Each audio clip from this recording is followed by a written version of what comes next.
Ме удираа со пиштол во главата и 2 пати во ногата бев пробуден со штрафцигер или нож. Едноставно се обидуваа да ме убијат. Сведочи за Фокус 27 годишното момче од Рачево, кое синоќа беше брутално претепано во Скопски аеродром.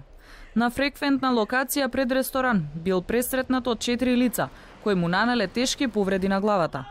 Откако паднал во безсознание, напаѓачите се качиле во автомобил и избегале. Тој тврди дека биле лихвари на кои што им го вратил долгот, но му барале камата.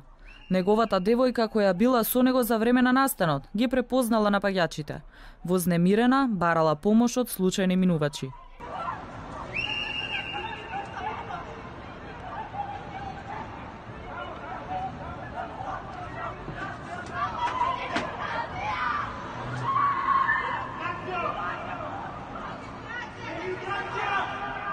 Според очевидци, откако напаѓачите заминале, луѓето кои се нашле на улица му помогнале на повредениот да се освести, а потоа бил пренесен на ургентен центар. По извршен преглед бил пуштен на домашно лекување.